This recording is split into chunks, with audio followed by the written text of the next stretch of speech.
یہ بل تیرا باپ نے دینا ہے قبر سے آ کر، بند کر یہ۔ وہ غصے سے بولتی اوون کا سوئچ آف کر گئی۔ وہ نم آنکھوں سے اس بے حس عورت کو دیکھنے لگی جو اسے کھانا تک گرم کرنے کی اجازت نہیں دے رہی تھی، اور وہ پورا دن اس گھر کے لیے کھپتی تھی۔ کبھی کبھی اس کا دل چاہتا تھا کہ وہ چیخ چیخ کر ان کے آگے بولے اور انہیں کہے کہ یہ میرا گھر ہے، آپ سب لوگ یہاں سے نکل جائیں اور میں اپنے گھر کو خود ہی سنبھال لوں گی، مگر وہ کچھ بھی نہیں کر سکتی تھی، کیونکہ اس کی ماں بیمار تھی اور باپ اس دنیا میں نہیں تھا، اور ماں باپ کا ساتھ اولاد کو بڑا مضبوط بنا دیتا ہے۔ وہ اسی طرح روٹی لے کر واپس آ گئی۔ اس کی آنکھوں کی نمی اور چہرے کی زردی نے اس کی ماں کو سب سمجھا دیا تھا۔ اس بار ماں نے ایک بار بھی نہیں کہا کہ روٹی چبائی نہیں جا رہی۔ وہ چپ چاپ کھا رہی تھی اور ایمان بھی آنسوں کے گھونٹوں کے ساتھ حلق میں نوالے اتار رہی تھی۔ دسمبر کی یکپشتہ راتیں جتنی طویل تھی، ایمان کے لیے اتنی ہی صبر آزما بھی تھی۔ پچھلے ایک ہفتے سے گھر کا نقشہ ہی بدل گیا تھا۔ زارون سکندر کی آمد نے حویلی کے معلومات کو تہو بالا کر کے رکھ دیا تھا، مگر اس تبدیلی کا سب سے بڑا بوجھ ایمان کے کندھوں پر تھا۔ اس کے لیے زارون کوئی پرنس چارمنگ یا خوابوں کا شہزادہ نہیں تھا، بلکہ ایک مزید مصیبت تھی، ایک ایسا مغرور اور اکڑو لندن والا لارڈ صاحب جس کے نخرے اٹھاتے اٹھاتے اس کی کمر دوہری ہو جاتی تھی۔ ایمان کو اس شخص سے خدا واسطے کی چڑ ہوگی۔ وہ جب بھی اس کے سامنے آتا اس کی آنکھوں میں ایک عجیب سا ناگدانہ جائزہ لیتا تھا، جیسے وہ ایمان کو کسی مائکروسکوپ کے نیچے رکھ کر پرکھ رہا ہو۔ ایمان کے لیے صرف وہ ایک قمیض جاتا تھا جسے اپنی دولت اور شخصیت کا دام تھا، اور وہ اپنی عزت نفس کو بچانے کے لیے اس سے کوسوں دور رہنا چاہتی تھی۔ مگر مسئلہ یہ تھا کہ زارون کو کافی صرف ایمان کے ہاتھ کی پسند تھی، اور یہ بات تائی نصرت کے لیے کسی عذاب سے کم نہیں تھی، لیکن مجبوری تھی کہ مہمان کو ناراض نہیں کیا جا سکتا۔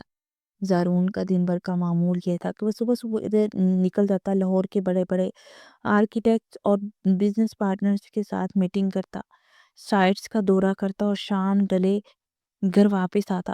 اس کی واپسی کا وقت گھر میں کسی تہوار سے کم نہیں لگتا تھا۔ آرزو اور فروہ سارا دن پولر میں گزارتی ہیں، شاپنگ کرتی تاکہ شام کو زارون کے سامنے کوئی نیا تماشا پیش کر سکے۔ شام کے 7 بجے کا وقت تھا۔ لاؤنج میں ہیٹر جل رہا تھا اور ایمان کونے میں کھڑی پردوں کی شکنیں درست کر رہی تھی جب زارون اندر داخل ہوا۔ آج وہ گہرے نیلے سوٹ میں ملبوس تھا اور تھکا ہوا لگ رہا تھا۔ آرزو جو پہلے ہی تیار بیٹھی تھی فوراً اپنی جگہ سے اچھلی۔ اس نے آج انتہائی شوق گلابی رنگ کا مغربی طرز کا لباس پہن رکھا تھا جس پر ستاروں کا کام تھا، اور پیروں میں اتنی ہی اونچی ہیل کہ اس کا چلنا محال ہو رہا تھا۔ ہیلو زارون، ویلکم بیک، آرزو نے لہک کر کہا اور لڑکھڑاتی ہوئی اس کی طرف بڑھی۔ زارون نے سر تا پیر دیکھا اور بمشکل ہنسی روکی۔ وعلیکم السلام آرزو، میں ڈر گیا تھا کہ شاید گھر میں کوئی فینسی ڈریس شو ہو رہا ہے، لیکن پھر یاد آیا یہ تو تمہارے روز کا سٹائل ہے۔ ویسے یہ جوتے کیا تم اس میں سے چل لیتی یا صرف مجسمہ بن کے کھڑی رہتی ہو؟ زارون کا لہجہ انتہائی سنجیدہ تھا، مگر طنز کا تیر سیدھا نشانے پر لگا تھا۔ آرزو اسے تھینکس سمجھی اور شرماتے ہوئے بولی، اوہ تھینکس زارون، یہ امپورٹڈ ہے، فیشن کے لیے تھوڑا دیر تو سہنا پڑتا ہے نا۔ دوسری طرف فروہ جو خود کو بہت بڑی سمارٹ ثابت کرنے کی کوشش میں تھی، ہاتھ میں ایک انگریزی ناول پکڑے جسے وہ الٹا پکڑے ہوئے تھی، زارون کی طرف متوجہ ہوئی۔ زارون، میں سوچ رہی ہوں تمہارے نئے پروجیکٹ کے آرکیٹیکچر پر بات ڈسکس کروں، مجھے بلڈنگ کے اسٹرکچر پر بہت انٹرسٹ ہے۔ زارون نے صوفے پہ بیٹھتے ہوئے ٹائی کی نوٹ ڈھیلی کی اور مسکرایا۔ ضرور فروہ، لیکن پہلے یہ بتاؤ کہ تم عمارتوں کے نقشے بھی ویسے ہی الٹے دیکھتی ہو جیسے یہ کتاب الٹی پکڑی ہوئی ہے؟ فروہ ہڑبڑا کر کتاب سینٹی کرنے لگی، جبکہ زارون نے کہا نہیں لگایا، بس ایک ذومعنی مسکراہٹ اس کے لبوں پر آئی۔ ایمان جو یہ سب دیکھ رہی تھی دل ہی دل میں زارون کی حاضر جوابی پر حیران ہوئی، مگر اسے یہ سب بیہودہ لگا۔ وہ خاموشی سے وہاں سے نکلنے لگی تو زارون کی آواز نے اسے جکڑ لیا۔ مس ایمان، میری کافی؟ اس کے لہجے میں وہی تحکم تھا جو ایمان کو زہر لگتا تھا۔ اس نے مڑ کر دیکھا، زارون اب سنجیدہ ہو چکا تھا اور سیدھا اسے ہی دیکھ رہا تھا۔ ابھی لاتی ہوں، اس نے مختصر جواب دیا اور کچن میں چلی گئی۔ کچن میں جا کر اس نے غصے سے برتن پڑھے، خود کو سمجھتا کیا بادشاہ سلامت، ذرا سی دیر ہو جائے تو ماتھے پر بل پڑ جاتے، اللہ کرے اس کی کافی میں چینی کی جگہ نمک ڈل جائے۔ وہ بڑبڑاتی رہی، مگر کافی احتیاط سے بنائی کیونکہ وہ تائی کی ڈانٹ نہیں سننا چاہتی تھی۔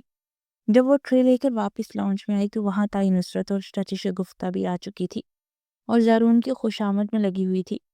ایمان نے کافی کا کپ زارون کے سامنے رکھا۔ زارون نے ایک گھونٹ بھرا اور آنکھیں موند لی۔ پرفیکٹ، پورے لاہور میں ایسی کافی نہیں ملتی مس ایمان۔ کیا آپ نے کافی بنانے کا کوئی ڈپلوما کیا ہے یا پھر یہ کوئی خاندانی راز ہے؟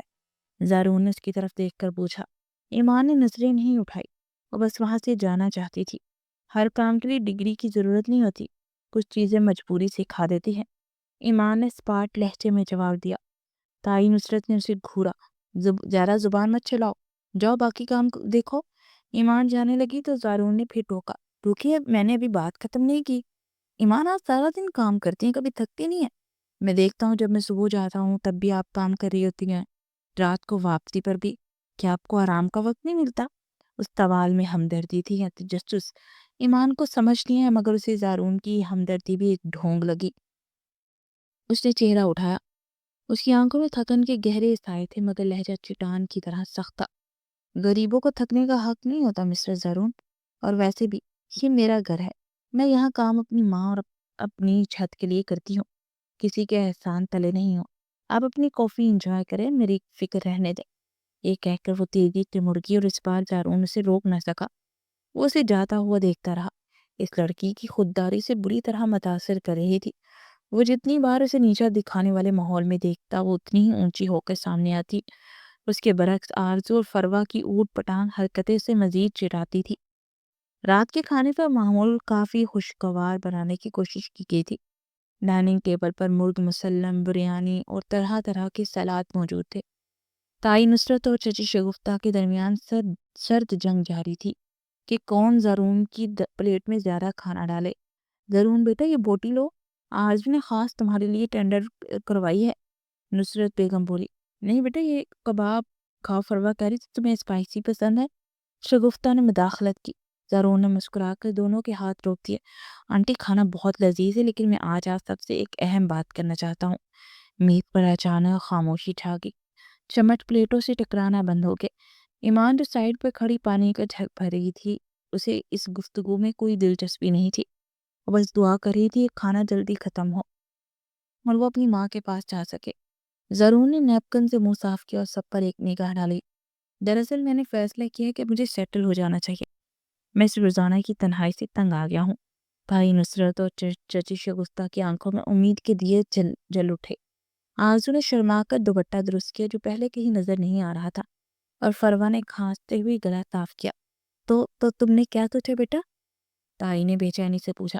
میں نے ماما کو کال کی ہے، وہ لندن سے آ رہی ہیں۔ زارون نے اطمینان سے دھماکہ کیا۔ ماما آ رہی ہیں؟ سب یک زبان ہو کر بولے۔ جی، اور وہ خالی ہاتھ نہیں آ رہی، وہ اپنے ساتھ خاندانی انگوٹھی لا رہی ہیں۔ میں نے بھی انہیں بتا دیا مجھے کیسی لڑکی پسند ہے۔ وہ آ کر خود اس لڑکی کو دیکھیں گی اور منگنی کی رسم ادا کر دیں گی۔ زارون کے چہرے پر ایک پراسرار مسکراہٹ تھی۔ کمرے میں جیسے بم پھٹ گیا، اور تائی نصرت نے فوراً سوچا کہ یقیناً زارون نے آرزو کو پسند کر لیا ہے کیونکہ وہ زیادہ خوبصورت ہے، جبکہ شگفتہ چاچی کو یقین تھا کہ زارون فروا کی ماڈرن باتوں سے متاثر ہوا ہے۔ دونوں عورتوں نے ایک دوسرے کو فاتحانہ اور رقیبانہ نظروں سے دیکھا۔ ارے واہ، یہ تو بہت ہی خوشی کی بات ہے، نصرت بیگم چہکائیں۔ تمہاری ماما کو تو ہم اپنی طرح آنکھوں پر بٹھائیں گے۔ ویسے بیٹا، تم نے انہیں کس کے بارے میں بتایا؟ مطلب کوئی اشارہ تو دو۔ زارون نے پانی کا گلاس اٹھایا اور ایک لمحے کے لیے اس کی نظریں ایمان کی طرف اٹھی جو لا تعلقی سے کھڑی دیوار کو گھور رہی تھی۔ اسی خوشخبری سے کوئی فرق نہیں پڑتا تھا۔ زارون نے مسکرا کر کہا، میں نے انہیں کہا کہ مجھے ایک ایسی لڑکی چاہیے جو صرف گھر کو سجانا نہ جانتی ہو، بلکہ گھر کو سنبھالنا جانتی ہو، جو ہیرے اور جواہرات کی نمائش نہ کرے بلکہ جس کا کردار ہیرا ہو، اور مجھے یقین ہے میری پسند پر وہ مہر لگا دیں گی۔ آپ لوگ بس تیاری کریں، مقابلہ سخت ہونے والا ہے۔ زارون کی اس بات نے تائی اور چاچی کو کنفیوژن میں ڈال دیا۔ گھر سنبھالنا اور کردار دونوں کو لگا کر ان کی بیٹیوں میں یہ خوبیاں کوٹ کوٹ کر بری ہیں۔ آرزو نے سوچا وہ اسے کچن میں جا کر فوٹو سیشن کروانا پڑے گا تاکہ زارون کو لگے وہ گھریلو ہے، اور فروا نے سوچا کہ وہ زارون کے سامنے مذہبی بننے کی ایکٹنگ کرے گی۔ ایمان نے دل میں ٹھنڈی سانس بھری۔ شکر ہے کوئی ایک بلا تو ٹلے گی۔ اگر اس کی شادی ہوگی تو شاید یہ گھر سے چلا جائے گا یا اپنی بیگم کو لے کر الگ ہو جائے گا، بس میری جان چھوٹے۔ ایمان کو زارون کی باتوں میں اپنے لیے کوئی اشارہ نظر نہیں آیا۔ کیونکہ اس کے نزدیک زرون جیسا امیر اور مغرور شخص کبھی ایک ملازمہ کو پسند کرنے کی غلطی نہیں کر سکتا۔ کھانے کے بعد ایمان جب برتن سمیٹ رہی تھی تو زرون کچن میں پانی پینے کے بہانے آیا۔ ایمان نے اسے نظر انداز کر کے اپنا کام جاری رکھا۔ تیار رہنا ایمان، زرون نے اچانک کہا۔ ایمان نے چونک کر اسے دیکھا۔ کس لیے؟ برتن تو میں دھو رہی ہوں، اور کیا تیاری کرنی ہے؟ زرون ہنسا، ایک دھیمی اور دلکش ہنسی۔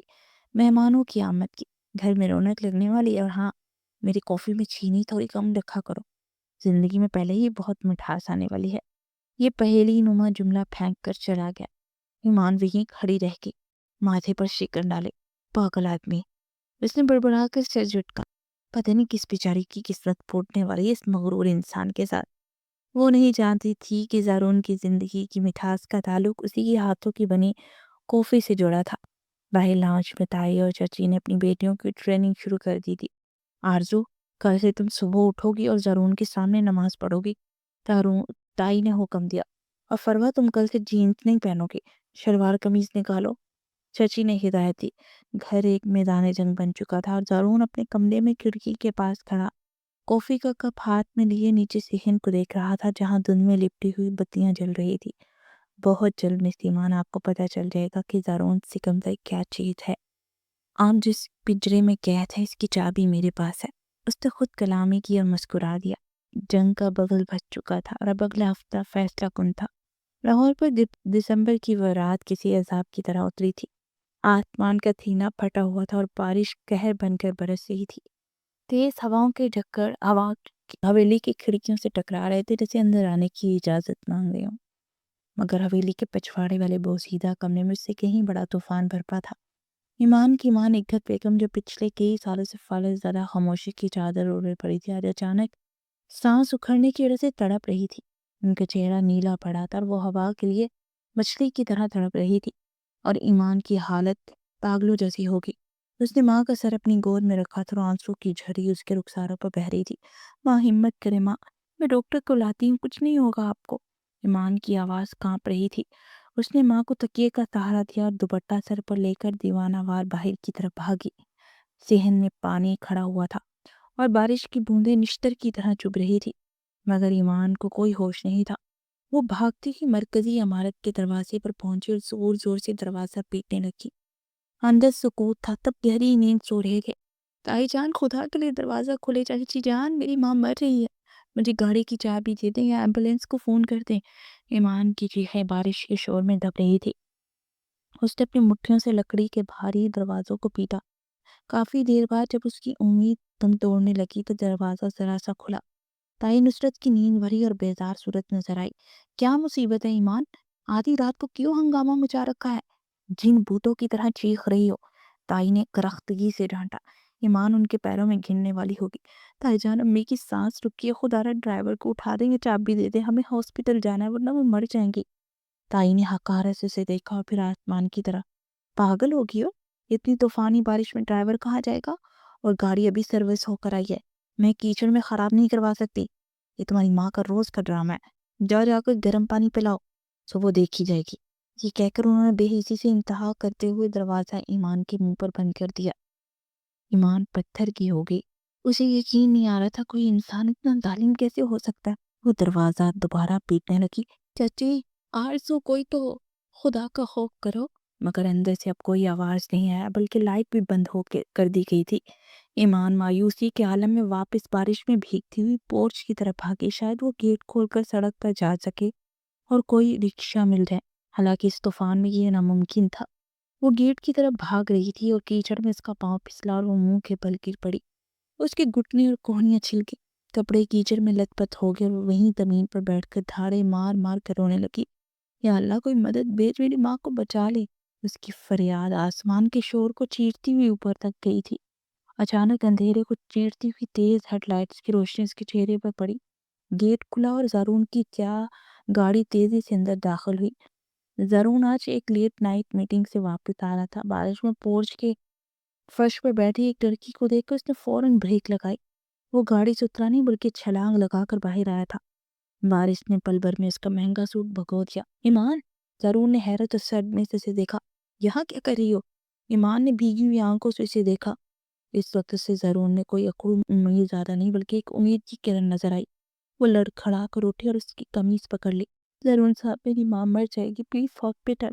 تائی نے دروازہ نہیں کھولا، اس کی آواز میں ہچکیاں تھی۔ زرون کا چہرہ غصے سے تمتمایا۔ اس نے ایک نظر بند دروازے پر ڈالی، پھر ایمان کا ہاتھ تھام کر اسے سہارا دیا۔ چلو میرے ساتھ۔ اس نے کوئی سوال نہیں کیا، کوئی وضاحت نہیں مانگی۔ وہ ایمان کے ساتھ دوڑتا ہوا پچھواڑے والے کمرے میں گیا۔ نکھت بیگم کی حالت تشویشناک تھی۔ زرون نے ایک لمحہ ضائع کیے بغیر نکھت بیگم کو اپنی مضبوط باہوں میں اٹھایا۔ اس کے اپنا سوٹ، اس کی گائے، سب کچھ اس وقت بے معنی تھے۔ اس نے نکھت بیگم کو گاڑی کی پچھلی سیٹ پر لٹایا اور ایمان کو آگے بیٹھنے کا اشارہ کیا۔ گاڑی طوفان کی طرح ہسپتال کی طرف روانہ ہوئی۔ راستے پر ایمان پیچھے مڑ مڑ کر ماں کو دیکھتی رہی اور آیت الکرسی کا ورد کرتی رہی، جبکہ زرون انتہائی مہارت اور تیزی سے گاڑی ڈرائیو کر رہا تھا۔ اس کا چہرہ بے حد سنجیدہ تھا، مگر آنکھوں میں ایمان کے لیے ایک ایسی فکر تھی جو وہ خود بھی نہیں سمجھ پا رہی تھی۔ ہسپتال پہنچتے ہی زرون نے ایمرجنسی وارڈ میں کوہرام مچا دیا۔ ڈاکٹرز فوراً متوجہ ہوئے، علاج شروع ہوا۔ ایمان باہر بینچ پر گیلی اور کانپتی ہوئی بیٹھی تھی، سردی اس کی ہڈیوں میں اتر رہی تھی۔ زرون کہیں گیا تھا اور تھوڑی دیر بعد ایک گرم کافی کا کپ اور شال لے آیا۔ اس نے کندھوں سے شال ایمان کے کندھوں پر ڈالی۔ ایمان نے چونک کر اسے دیکھا۔ پی لو، ہمت کی ضرورت ہے تمہیں۔ زرون کا لہجہ نرم تھا، وہ زرون جو ہمیشہ طنز کرتا تھا آج اس کی آواز میں مرہم تھی۔ تھوڑی دیر بعد ڈاکٹر باہر آیا۔ حالت خطرے سے باہر ہے، مگر مریضہ انتہائی کمزور ہے۔ ایسا لگتا ہے انہیں کئی مہینوں سے مناسب غذا ادویات نہیں مل رہے۔ یہ صرف بیماری نہیں، غفلت کا نتیجہ ہے۔ یہ شاید کافی عرصے سے بیمار تھی اور ان کا پراپر علاج نہیں ہوا۔ اگر ہوتا تو یہ مسئلہ نہ ہوتا، اور اگر آج کھانے میں آدھا گھنٹہ بھی دیر ہوتی وہ نہیں بچتی۔ ڈاکٹر کے الفاظ ایمان کے دل پر بوجھ بن گئے۔ وہ شرمندہ تھی، مگر زارون کی مٹھیاں بھینچ گئی۔ اس نے ڈاکٹر سے کہا، ڈاکٹر اب غفلت نہیں ہوگی، اب بہترین علاج شروع کریں، پیسوں کی فکر نہ کریں، بس وہ صحت یاب ہونی چاہیے۔ زرون وارڈ کے اندر گیا۔ نکھت بیگم نیم بے ہوشی میں تھی۔ زرون ان کے سرہانے کھڑا ہوا اور آہستگی سے بولا، آنٹی آپ فکر نہ کریں، میں آپ کے برے دن ختم ہو گئے، اب آپ کا بیٹا آ گیا ہے۔ ایمان دروازے پر کھڑی یہ سن رہی تھی۔ اسے سمجھ نہیں آیا زارون خود کو بیٹا کیوں کہہ رہا ہے، وہ اتنا مہربان کیوں ہے، مگر اس وقت اس کے دل میں زارون کے لیے بے پناہ احسان مندی تھی۔ اس نے سوچا یہ شخص باہر سے پتھر ہے، مگر اندر شاید انسان ہے۔ اگلی صبح سورج نکلنے کے بعد ہی حویلی میں ایک نیا ہنگامہ برپا تھا۔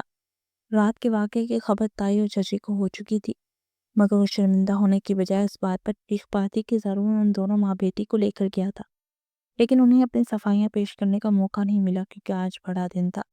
زرون کی والدہ بیگم ثروت سکندر لندن سے تشریف لا رہی تھی۔ گھر کو دلہنوں کی طرح سجایا گیا تھا۔ تائی اور چاچی نے اپنی بیٹیوں کو ایسے تیار کیا تھا جیسے کسی مقابلہ حسن کے لیے بھیج رہی ہوں۔ آرزو نے سرخ رنگ کا شرارہ پہنا تھا اور فروا نے ہلکے نیلے رنگ کا فینسی گاؤن۔ دونوں کے چہروں پر مصنوعی مسکراہٹیں سجی تھی۔ زرون جو رات بھر جھاگا ہوا تھا اور ہاسپٹل سے ہو کر آیا تھا، فریش ہو کر لانچ میں موجود تھا۔ وہ آج روایتی شلوار قمیض اور سیاہ پینٹ کوٹ میں ملبوس تھا اور کیا مڈا رہا تھا۔ ایمان بھی ہسپتال سے واپس آ چکی تھی کیونکہ ماں کی حالت اب بہتر تھی اور وہاں نرس موجود تھی۔ تائی نے اسے سختی سے حکم دیا تھا وہ مہمانوں کے سامنے نہ آئے، صرف پردے کے پیچھے رہ کر کھانے کا انتظام دیکھے۔ ایمان نے تھکی ہوئی آنکھوں اور پیلے چہرے کے ساتھ ہمیشہ کی طرح سر جھکا لیا۔ وہ باورچی خانے کے دروازے کی اوٹ میں کھڑی تھی۔ گاڑی کا ہارن بجا اور بیگم ثروت سکندر انتہائی وقار کے ساتھ اندر داخل ہوئی۔ وہ ایک نفیس اور سلجھی ہوئی خاتون تھی۔ ان کی شخصیت میں زارون جیسی ہی ذہانت جھلک رہی تھی۔ تائی اور چاچی نے ان کا پرتپاک استقبال کیا۔ پھولوں کے ہار پہنائے گئے۔ آرزو اور فروا بھاری بھاری آگے بڑھی اور جھک کر سلام کیا۔ ماشاءاللہ کتنی پیاری بچیاں ہیں، ثروت بیگم نے رسمی جملہ کہا۔ تائی فوراً بولی، بھابھی یہ آرزو تو بالکل گرہستی میں ماہر ہے، کل سے آپ کے استقبال کی تیاریوں میں لگی ہے۔ چچی نے لقمہ دیا۔ اور فروا تو اتنی سمجھدار ہے، بالکل زارون کے مزاج جیسی، ماڈرن پڑھی لکھی۔ زارون خاموش کھڑا تھا، ایسی مسکراہٹ اور طوفان سے پہلے کی خاموشی ہوتی ہے۔ ثروت بیگم نے زارون کی طرف دیکھا۔ ماں بیٹے کی نظریں ملی اور خاموش پیغام کا تبادلہ ہوا، سب بہت اچھا ہے نصرت بھابھی، ثروت بیگم نے چائے کا کپ رکھتے ہوئے کہا۔ مگر زارون نے مجھے بتایا اس گھر میں ایک اور بھی بیٹی ہے ایمان۔ یہ نام سنتے ہی تائی اور چاچی کے چہروں کا رنگ اڑ گیا۔ آرزو نے ناگواری سے منہ بنایا، جی وہ تو بس کچن میں ہوتی ہے، نوکروں کے ساتھ گل مل گئی ہے، اس کا تو حلیہ بھی ایسا نہیں کہ آپ کے سامنے آئے۔ تائی نے جلدی سے کہا۔ زارون نے بلند آواز میں پکارا، ایمان ذرا یہاں آئے۔ آواز میں ایسا حکم تھا کوئی روک نہ سکا۔ ایمان جو سب سن رہی تھی کانپتے قدموں کے ساتھ پردے کے پیچھے سے نکلی۔ اس نے سادہ سا سوتی جوڑا پہن رکھا تھا، دوپٹہ اچھی طرح اڑا تھا، چہرے پر میک اپ کا نام و نشان نہیں تھا، مگر رات بھر جاگنے اور پریشانی نے اس کی آنکھوں میں جو ویرانی اور معصومیت پیدا کی تھی وہ کسی بھی میک اپ سے زیادہ پرکشش تھی۔ وہ نظریں جھکائے کھڑی تھی۔ ثروت بیگم نے اسے سر تا پیر دیکھا، پھر وہ اپنی جگہ سے اٹھی۔ کمرے میں سناٹا چھا گیا، سب کی نظریں ثروت بیگم پر تھی۔ وہ آہستہ آہستہ چلتی ہوئی آرزو اور فروا کے پاس سے گزری اور سیدھا ایمان کے سامنے جا کر رک گئی۔ ایمان نے گھبرا کر سر اٹھایا۔ ثروت بیگم نے شفقت سے اس کے سر پر ہاتھ رکھا۔ ہیرے کو جتنی بھی مٹی میں دبا دو اس کی چمک نہیں چھپتی، انہوں نے دھیمی آواز میں کہا۔ پھر انہوں نے اپنے پرس سے ایک قدیم مخمل کی ڈبیا نکالی۔ تائی اور چاچی کی سانسیں رک گئی۔ ثروت بیگم نے ڈبیا کھولی، اس میں ایک انتہائی قیمتی خاندانی زمرد اور ہیرے کی انگوٹھی جگمگا رہی تھی۔ انہوں نے ایمان کا دایاں ہاتھ اپنے ہاتھ میں لیا۔ ایمان کے ہاتھ کھردرے اور ٹھنڈے تھے اور انگوٹھے پر ہلکا سا جلنے کا نشان تھا۔ ثروت بیگم نے اس ہاتھ کو چوما اور سب کے سامنے وہ انگوٹھی ایمان کی تیسری انگلی میں پہنا دی۔ ایمان کا منہ حیرت سے کھل گیا، اس کی آنکھیں پھٹی کی پھٹی رہ گئی۔ اسے لگا شاید وہ خواب دیکھ رہی ہے۔ کمرے میں جیسے بم پھٹ گیا تھا۔ تائی نصرت کا رنگ سیاہ پڑ گیا۔ وہ کرسی کے پشت پکڑ کر کھڑی ہو گئی جیسے فالج گر گیا ہو۔ چچی شگفتہ کے ہاتھ سے پلیٹ گرنے والی ہو گئی تھی۔ آرزو اور فروا کے چہروں پر ہوائیاں اڑنے لگی۔ یہ آپ کیا کر رہی ہیں بھابھی؟ تائی کی آواز میں ہسٹریائی چیخ تھی۔ اس 2 ٹکے کی لڑکی کو ہمارے گھر کی ملازمہ کو زارون کی بیوی بنائیں گی؟ زارون جو اب تک خاموش تھا اور آگے بڑھا اور ایمان کے کندھے پر مضبوطی سے ہاتھ رکھ کر اسے اپنی پناہ میں لے لیا۔ یہ ملازمہ نہیں، اس گھر کی اصلی وارث ہے تائی جان۔ زارون کی آواز خرشدار تھی۔ اور صرف گھر کی نہیں، یہ زارون سکندر کے دل کی بھی وارث ہے۔ مجھے گڑیاں سجانے کا کوئی شوق نہیں، مجھے ایک ہم سفر چاہیے، اور وہ اس بارش والی رات میں کیچڑ میں لت پت ماں کے قدموں میں ملی، نہ کہ میک اپ کی تاہوں میں۔ ایمان نے بھیگی پلکوں سے زارون کو دیکھا، جس کی آنکھوں میں اب کوئی طنز نہیں تھا، صرف ملکیت کا احساس تھا۔ وہ ششتر کھڑی تھی، انگوٹھی اس کی انگلی میں بھاری محسوس ہو رہی تھی، مگر زارون کا ساتھ اس سے زیادہ مضبوط لگ رہا تھا۔ یہ اس کی زندگی کا سب سے بڑا جھٹکا تھا اور اس کے مخالفین کے لیے عبرتناک شکست۔ حویلی کے ڈرائنگ روم میں جیسے وقت تھم سا گیا تھا۔ ثروت بیگم کے ہاتھوں سے پہنائی کی وہ ہیرے کی انگوٹھی ایمان کی سانولی انگلی میں ستاروں کی طرح جگمگا رہی تھی، مگر اس کی چمک نے تائی نصرت اور شگفتہ کی آنکھوں کو خیرہ اور دلوں کو سیاہ کر دیا تھا۔ کمرے میں چھایا سکوت کسی طوفان کا پیش خیمہ تھا، جسے تائی نصرت کی ہچریائی چیخ نے توڑا۔ یہ ہرگز نہیں ہو سکتا، یہ دھوکہ، یہ لڑکی ضرور تم لوگوں پر کوئی جادو کر گئی ہے۔ یہ ایک نوکرانی اس گھر کی بہو، میری آرزو کا کیا؟ ہم نے برسوں انتظار کیا اس رشتے کا۔ تائی اپنا آپا کھو بیٹھی تھی، ان کا چہرہ غصے سے بگڑ چکا تھا۔ زارون جو اب تک ایمان پہ شانہ بے شانہ ایک مضبوط دیوار کی طرح کھڑا تھا، ایک قدم آگے لگا، اس کے چہرے پر ایسی ٹھنڈی مسکراہٹ جو غصے سے بے خوفناک لگی۔ بہت ہو گیا تھا جان۔ زارون سی آواز دھیمی تھی، مگر اتنے ایسی گونج تھی کہ ہال میں موجود فانوس بھی لرزتے محسوس ہوئے۔ رشتوں کا انتظار نہیں کیا جاتا، رشتوں کا احترام کیا جاتا ہے، جو آپ نے کبھی نہیں کیا۔ آپ لوگ جس لڑکی کو نوکرانی کہہ رہی، وہ آج سے مسز زارون سکندر ہے، میری بیوی کی توہین میں اپنی توہین سمجھتا ہوں۔ زارون نے دو ٹوک فیصلہ کیا۔ اسی دن اسی وقت قریبی مسجد کے مولوی صاحب کو بلایا گیا۔ ایمان جو ابھی تک صدمے اور خوشی کی ملی جلی کیفیت میں تھی، اسے کچھ سمجھ نہیں آ رہی، یہ خواب ہے یا حقیقت۔ اس نے وہی سارا سوتی جوڑا پہن رکھا تھا، مگر ثروت بیگم نے اپنے سر سے سرخ دوپٹہ اتار کر ایمان کے سر پر رکھا تو اس کا چہرہ چودھویں کے چاند کی طرح دمک اٹھا۔ قبول ہے کہ 3 بولوں نے ایمان کی تقدیر بدل دی تھی۔ یہ نکاح انتہائی سادگی سے ہوا، جس میں گواہ حویلی کے پرانے ملازم تھے جو خوشی سے رو رہے تھے، جبکہ تائی، چچی اور ان کی بیٹیاں کونے میں کھڑی ماتم منا رہی تھی۔ نکاح کے فوراً بعد زارون نے اعلان کیا وہ ایمان اور نگہت بیگم کو لے کر اپنے نئے گھر جا رہا ہے۔ تائی نصرت نے سکھ کا سانس لیا، چلو بلا ٹلی، گھر تو انہی کے پاس دے گا، مگر وہ نہیں جانتی تھی کہ زارون ابھی آخری پتہ کھیلنے والا ہے۔ ایمان نے کانپتے ہاتھوں سے ماں کو ویل چیئر پر بٹھایا۔ نگہت بیگم کی آنکھوں میں ہوش کی جھلک تھی اور بیٹی کے سر پر ہاتھ رکھ کر اسے دعائیں دے رہی تھی۔ زارون نے خود آگے بڑھ کر ویل چیئر تھامی، جب وہ پوچھ میں پہنچے تو بارش تھم چکی تھی اور ڈلی ہی فضا میں خوشبو تھی۔ زارون نے ایمان کو گاڑی میں بٹھایا اور خود ڈرائیونگ سیٹ سنبھالی۔ گاڑی حویلی کے پھاٹک سے نکلی تو ایمان نے مڑ کر اس گھر کو دیکھا جہاں اس نے بچپن سے جوانی تک صرف دکھ سہے تھے، مگر آج وہ وہاں سے سر اٹھا کر جا رہی تھی۔ تقریباً آدھے گھنٹے کی ڈرائیو کے بعد گاڑی ڈیفنس کے ایک پرسکون علاقے میں ایک جدید طرز کے بنگلے کے سامنے رکی۔ یہ حویلی کی طرح قدیم اور پراسرار نہیں تھا، بلکہ کھلا اور روشن اور ہوادار تھا، جس کے لان میں تازہ کھلے گلاب مہک رہے تھے۔ گھر کے عملے نے پرتپاک استقبال کیا۔ زارون نے سب سے پہلے نکھت بیگم کو ان کے لیے تیار کیے گئے انتہائی آرام دہ کمرے میں شفٹ کیا، جہاں دو نرسیں پہلے سے موجود تھی۔ ڈاکٹرز کی ٹیم نے زارون کو یقین دلایا وہ بہترین ہاتھوں میں ہے۔ ماں کو سکون میں دیکھ کر ایمان کی آنکھوں سے شکر گزاری کے آنسو بہہ نکلے۔ وہ باہر لاؤنج میں آئی تو زارون وہیں کھڑا اسی کا انتظار کر رہا تھا۔ خوش آمدید مسز زارون، زارون نے مسکرا کر کہا۔ ایمان جھنجھکتے ہوئے صوفے پر بیٹھی۔ زارون صاحب، مجھے سمجھ نہیں آ رہا میں آپ کا شکریہ کیسے ادا کروں، آپ نے مجھ جیسی معمولی لڑکی کے لیے۔ زارون نے انگلی لبوں پر رکھ کر اسے خاموش کرایا۔ معمولی مت کہو، تم نایاب ہو۔ ابھی وہ بات کر ہی رہے تھے کہ زارون کا فون بجا۔ اس نے کال ریسیو کی اور اسپیکر پر ڈال دی۔ دوسری طرف سے تائی نصرت کی گھبرائی ہوئی آواز آئی۔ زارون بیٹا، یہ پولیس اور وکیل یہاں کیوں آئے ہیں؟ یہ کہہ رہے ہیں ہمیں گھر خالی کرنا ہوگا، یہ کیا مذاق ہے؟ زارون نے ایمان کی طرف دیکھا اور پھر فون پر انتہائی سرد لہجے میں کہا، یہ مذاق نہیں، انصاف ہے تائی جان۔ آپ لوگ جس حویلی میں رہ رہی ہیں وہ لیاقت انکل کی تھی اور قانونی طور پر اس کی وارث ایمان ہے۔ آپ لوگوں نے ناجائز قبضہ کیا تھا۔ میرے ڈیڈ کے پاس اس گھر کے اصل کاغذات امانت تھے جو میں لندن سے لایا ہوں۔ میں نے وکیل کو کہہ دیا آپ کے پاس صرف 24 گھنٹے ہیں گھر خالی کرنے کے لیے۔ فون کی دوسری طرف سے چیخو پکار اور معافیوں کی آوازیں آنے لگی۔ چاچی شگفتہ بھی روتے ہوئے فون پر آئی۔ بیٹا ہم کہاں جائیں گے؟ سڑک پر آ جائیں گے، ہم خدارا ایسا مت کرو۔ ایمان نے یہ سب سنا۔ اس کے چہرے پر ایک لمحے کے لیے سختی آئی۔ وہ تمام ظلم یاد آئے جب اسے بھوکا رکھا گیا، جب ماں کو دوا نہیں دی گئی، جب اسے نوکرانی بنا کر رکھا گیا۔ زارون نے سوالیہ نظروں سے ایمان کو دیکھا، جیسے پوچھ رہا ہو فیصلہ تمہارا ہے، ان کو نکال دو ایمان، انہوں نے تم پر بہت ظلم کیا ہے۔ زارون نے اکسایا۔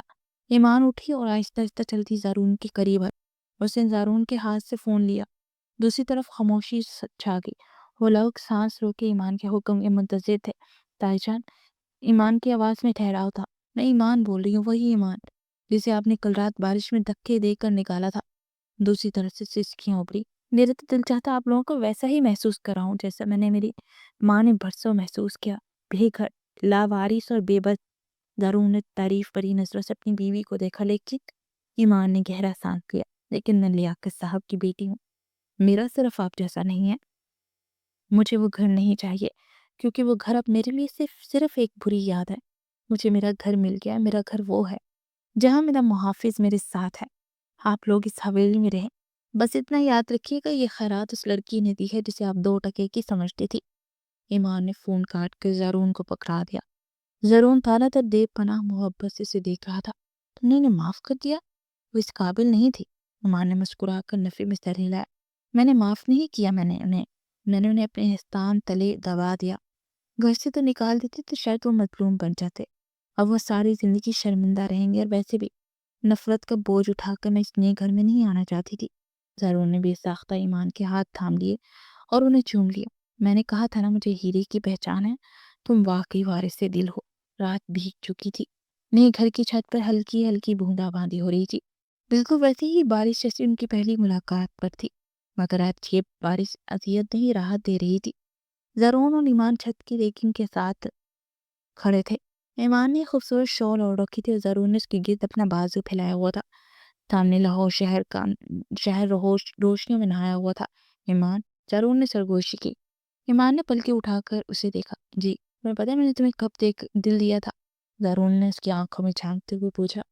ایمان نے معصومیت سے سر ہلایا۔ اس پہلی رات جب تم میرے مہنگے جوتوں پر گری تھی، ایمان نے شرارت سے پوچھا۔ زارون ہنس پڑا۔ نہیں، جب تو مجھے تم پر بہت غصہ آیا۔ محبت مجھے تب ہوئی جب میں نے تمہیں اس ٹوٹی ہوئی کھڑکی سے چھپ کر پینٹنگ کرتے دیکھا۔ تم طوفان بنا رہی تھی مگر تمہارے چہرے پر سکون تھا۔ میں نے تب سوچا جو لڑکی اتنے دکھوں کے بیچ رہ کر بھی اپنے اندر کے فن کو مرنے نہیں دیتی وہ کتنی مضبوط ہوگی۔ مجھے ایسی ہی جیون ساتھی چاہیے تھی جو میری مصنوعی زندگی میں حقیقت کا رنگ بھر سکے۔ ایمان کی آنکھوں میں نمی تیرنے لگی۔ مجھے لگا آپ کو آرزو یا فلوا جیسی لڑکیاں پسند آئیں گی، میں تو بہت زیادہ ہوں۔ زارون نے اس کے چہرہ اپنے ہاتھوں کو پیالوں میں بھرا۔ سادگی ہی تو سب سے بڑی کشش ہے ایمان۔ تم اس کافی کی طرح ہو جس میں چینی کم ہو مگر اس کی خوشبو اور اثر دیر تک رہتا ہے۔ وہ لڑکیاں سوڈا واٹر تھی، جوش دکھایا اور ختم۔ تم سکون ہو اور سکندر